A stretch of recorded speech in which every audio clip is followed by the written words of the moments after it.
Hello there. I wonder if you've heard about the fat positivity movement. It's not new by any means, but I feel as though it might still be fringe. If you, for example, haven't gone to school or university in a while, it might not be what you remember.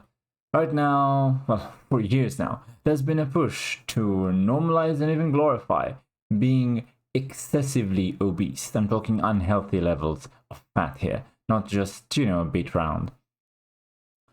So, this is from, I believe, just a few days ago. Yeah, 3 days ago, as the making of this video.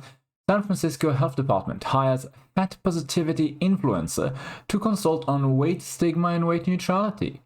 Essentially, it's the idea that we are stigmatizing people who are very, very fat for no reason. That essentially these are racist or sexist gender norms, societal norms, stemming from, white supremacy. Shouldn't say the word on YouTube. And essentially, they are claiming that there are no health benefits to being thin or in shape. So, the San Francisco Health Department hired a fat positivity influencers to consult on weight stigma and weight neutrality. The new weight stigma czar, Virgie Tovar, is a self-described expert on anti-weight-based discrimination. She is the author of You Have the Right to Remain Fat, boasted about her new role as a consultant on weight neutrality on social media on Monday. She's saying, quote, "I'm unbelievably proud to serve the city I've called home for almost 20 years in this way," she wrote. "This consultancy is an absolute dream come true, and it's my biggest hope and belief that weight neutrality will be the future of public health." Well, that seems to me as though public health is very quickly becoming a misnomer if it is not so already. So, her website describes her as a plus-sized Latina author, lecturer, and leading expert on weight-based discrimination and body positivity with over a decade of experience. In 2011, she completed a master's degree focused on the study of how weight-based discrimination impacted lifelong gender trajectories in women of color. After building an academic foundation at the intersections of body size, race, and gender, Tovar left academia in pursuit of creating solutions for and working closely with individuals impacted by weight bias. In short, she's there to tell you how you're racist if you think people should attempt to remain a healthy size. And sexist, of course. Tovar has been named one of the 50 most influential feminists by Bitch magazine. She received 3 San Francisco Arts Commission individual artist commissions, the Inspired Award from Project Heal, as well as Yale's Poynter Fellowship in Journalism, her website said. So in short, there is a lot of funding from practically everywhere in the establishment, academia, or non-profits, even all sorts of organizations supposedly for health, trying to promote people like her. Now, this is an article from the Washington Examiner from 2023. Tragic. Obese body positivity influencers keep ending young. They're talking about quite a few of them. Let's see where it was. Where basically a woman named Brittany Sewer, an obese influencer, recently, as of this article in 2023, recently, is gone at the tender age of 28. The direct cause of being gone is unknown. She struggled with severe health problems related to her obesity, including type 2 diabetes. Tragically, she realized before being gone that promoting obesity as healthy and beautiful was a mistake. Yet this realization came too late. In one of her last TikTok videos before being gone, Sarah warned others not to make the same mistakes. Quote, "I ruined my life through food, binge eating, and lack of self-care," she said in November 2022 video. "I just want this to be a warning for other people. I'm hoping it's not too late for me this time." It was. Tragic. I don't blame her, she was lied to, and these are lies that people want to believe. They want to believe that they're not unhealthy, that they're not in trouble, that they can continue on as they have. It's natural for humans to take the easy way out. If we could, we'd be lazy and we'd be indulgent in all manner of things that are bad for us, which is why we need societal pressure to steer us the right way, the way that won't end with us being gone at the age of 28. ripe old age of 28. Another TikTok influencer named Taylor Lejeune died in January from a presumed heart attack. According to the Daily Mail, he didn't explicitly or ideologically promote obesity, but his popular videos were of him engaging in insane and extremely unhealthy eating behaviors. Fat Studies professor Kat Ford, who explicitly questioned whether obesity was even unhealthy, is also gone from unknown causes in March 2022 at just 42. Another one, Jamie Lopez, starred in a reality TV show promoting her supersized salon, dedicated to making overweight women feel beautiful. She did lose some weight before being gone, but nonetheless is gone from heart complication at age 37 in December 2022. The article here says the level of tragedy here is hard to put into words. Each one of these people has loved ones and friends who will desperately mourn their loss and miss their presence in the years to come. And each one clearly had talents and charisma to offer the world, or they'd never have become so popular online.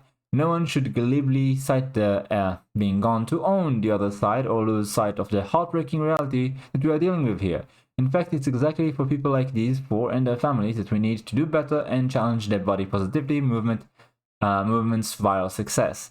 Well, I'm going to slightly disagree here. Yes, it is absolutely tragic, but we should use these tragic examples to try and clarify and convince people that we are right, because people's lives are at stake here. But what more can there be? It's pretty darn obvious that people who get very exceedingly obese, well, they have all sorts of awful health problems, and then they're gone at a young age. It's their hearts can't stand it, their body can't stand it, they can't keep up. It's also not a good way to live. You get winded from practically any physical activity. I heard stories about people being winded from going up the stairs. Even seeing a fat positivity lecturer going back and forth a bit on the stage and breathing heavily. It's that bad. You don't want to live like that. You don't. We absolutely need back social pressure to nudge people away from these awful behaviors. People should be condemned for behaviors that are awful, because this is pretty much the only way we as a society have of disincentivizing things other than to engage in the social engineering that the left does. I don't want to induce taxes on junk food, claiming that it's unhealthy, so, we should nudge behaviors. I hate nudging behaviors. What I want is to encourage personal responsibility and high standards.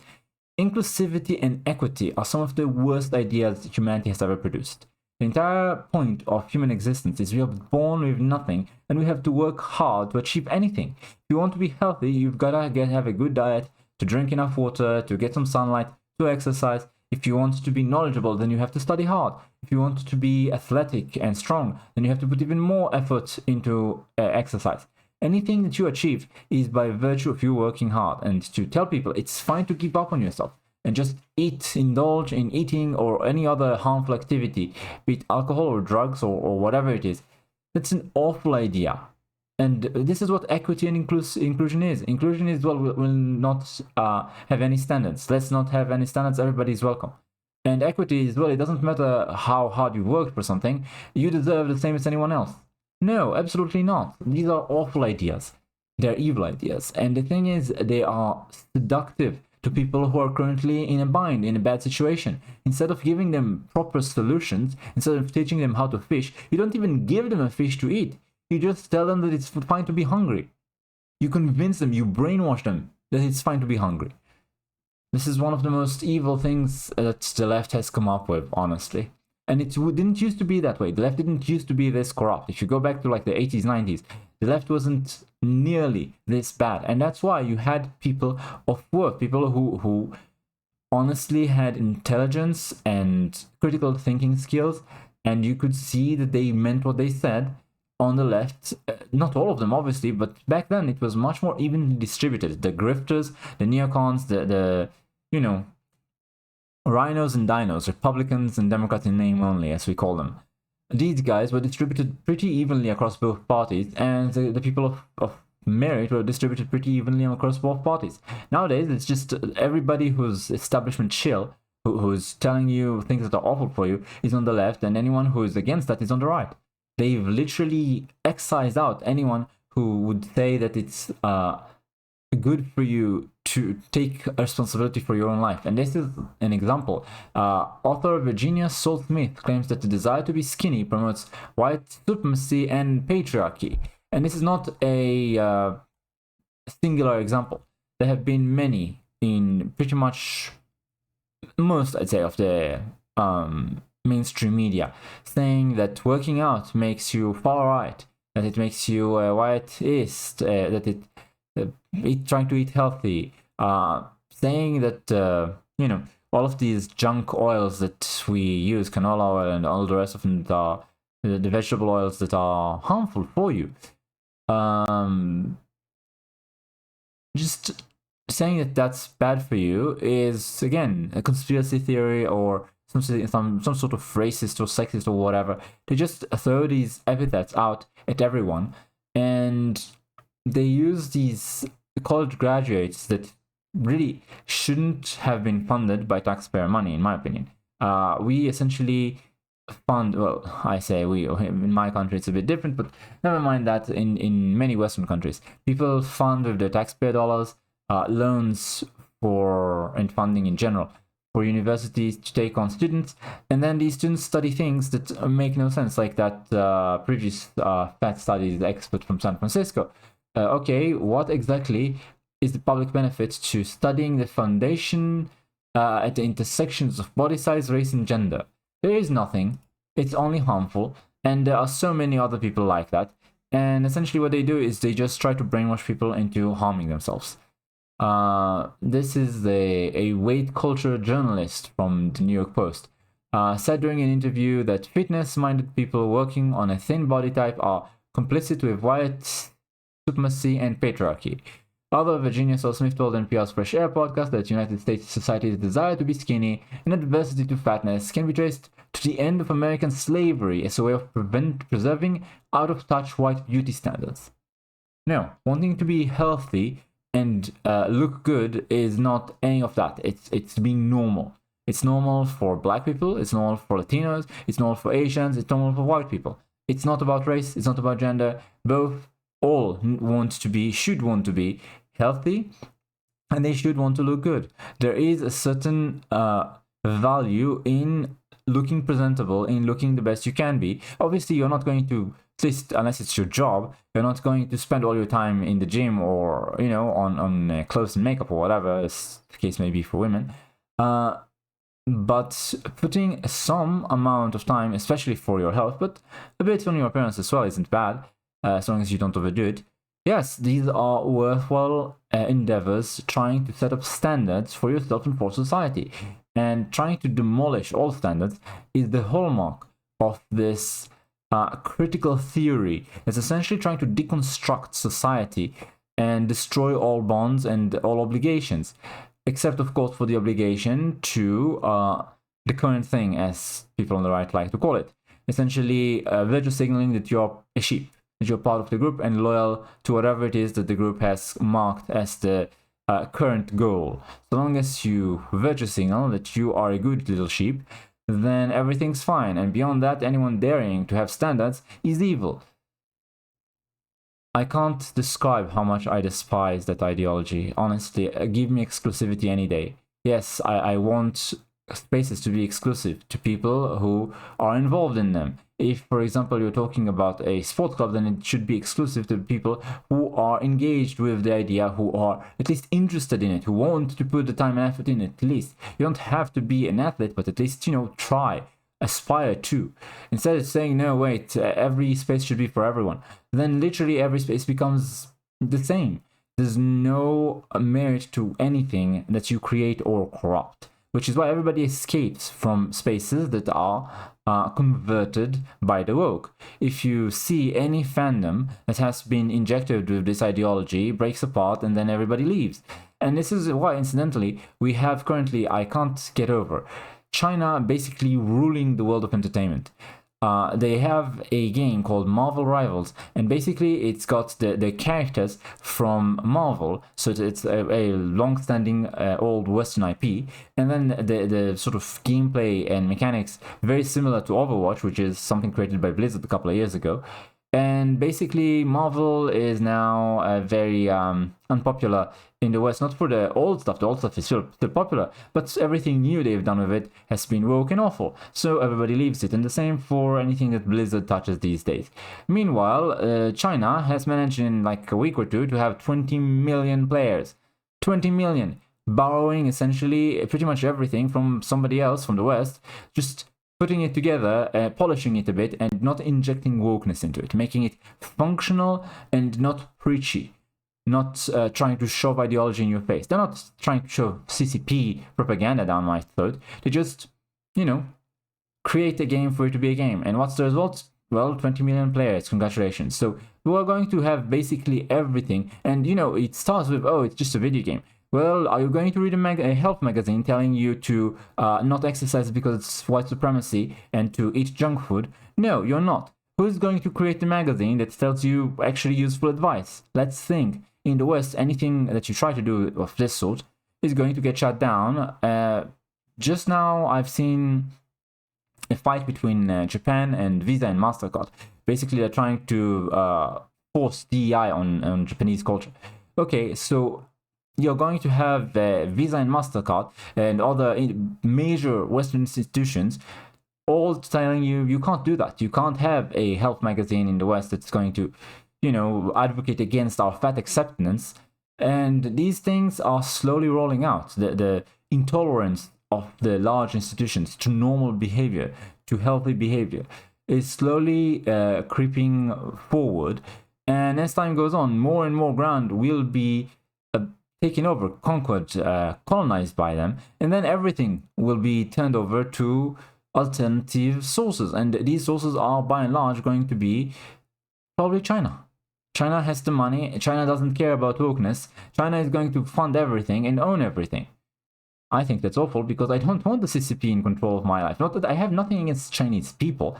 I think the CCP as a communist government has an awful history and some awful policies today. I'm not a fan of having, face recognition cameras everywhere and all of the restrictions they have. I've seen a particularly nightmarish video where essentially you have people locked up during the pandemic, and you have the drones basically sounding recordings saying things like curb your soul's desire for freedom. Seriously, you can Google that and find out for yourself. It's downright cartoonish evil. So they can be, not every time, but they can be cartoonishly evil. I'm going to even go out and say what happened to the Uyghur Muslim minority in China. Awful. I may not be particularly positively predisposed to some of my Muslim neighbors in the region here in the Middle East, mostly because they're aggressive towards me, not because of anything else. But fair is due, the Muslim minority in China is absolutely horrendously treated, and I'm not a fan of the CCP.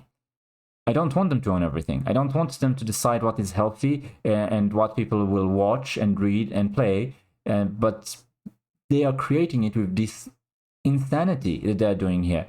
And I mostly attribute it to BlackRock, Vanguard, and State Street. I think that basically these are the largest players. I guess the UN too. The UN has a lot of power, turns out. I wish that Donald Trump just stops funding it. That would be a nice present to the world, honestly. But yeah, the quotes here are insane. Things like, quote, obviously, white supremacy is trying to maintain the power structure, so celebrating a thin white body as the ideal body is a way to other and demonize black and brown bodies, bigger bodies, anyone who doesn't fit into that norm. So this is really about maintaining systems of white supremacy and patriarchy. Okay, first of all, even if you're a man, you will still be derided for being obese, like really overweight in a healthy manner. Secondly, you can be thin while being black or Latina or whatever it is. There's nothing stopping you. Also, I don't see any connection between wanting to be fit and thin and being white. Nobody is saying that a black model who's fit and beautiful is somehow worse than a white model. I'm not saying it, and I would decry anyone who does. Seriously, it's just They're trying to shove racism and sexism everywhere to try and justify their insane takes. It's sad, you know? We have a brainwashed generation, and while it might seem to me and to people my age or older normal to understand that being excessively overweight is bad for your health and could be deadly, if you were born into this white positivity movement basically ruling the sort of social space, the mainstream, then it might be something that you're not sure about. It might be something that you are questioning, or perhaps even convinced is, not true, a lie told by people who want to oppress you. And then you end up like the tragic cases mentioned in the Washington Examiner article. And you might realize too late, like this Brittany Sue influencer. And it's a tragic case. I think they're all tragic cases to an extent. It's just, we absolutely have a problem where when we see the smirking, smug faces these people put out while they're in power, it's very easy to forget that many of them have been brainwashed and they're in fact victims. They are so unlikable, and it's so easy to picture them as the face of the movement that's choking the life out of your civilization and making everything worse. It's really difficult. I at least personally struggle with not picturing the people who are pushing for and celebrating the destruction of essentially the things that you loved as a young person when dealing with these obstacles, and especially when it's things that are not quite as life-threatening, more cultural things, then they won't get their comeuppance, perhaps ever. They will not suffer the consequences nearly as much as when it comes to health decisions. And so it is very, very difficult to just disassociate the person from the cause and remember that in the end it's some business people over in Davos or, at the UN that are really the ones calling the shots and funding everything. That's a very important one. If you actually watch the revenue streams of influencers like these, most of them are not self-sustaining. The vast majority are held specifically with money donated by people like George Soros or by large institutions like BlackRock. There is no, I don't think at least, that there is a large grassroots movement to have fat acceptance. What we do have is a top-down funding of such movements. So there's really no point trying to attack individuals that, to put it, masquerade as the faces of these movements. What we should do is strive for changing the economic situation that allows such unlimited funding for bad causes by bad actors. And hopefully, like I said, with the Trump presidency, things are going to get better. But I've seen a lot of other governments fund these things as well. I believe it was it Concord or Dustborn that was funded by certain Nordic countries, perhaps Sweden. It's just, we need to defund, all of us need to have our governments defund bad ideas such as these, in the health sector particularly, but also in culture, in my opinion. And because honestly, funding is the only thing keeping them afloat. They don't have merit. They can't argue with you. Incidentally, that's why they have such an obsession with censorship. Thanks for watching. Like, comment, subscribe, and I'll see you next time.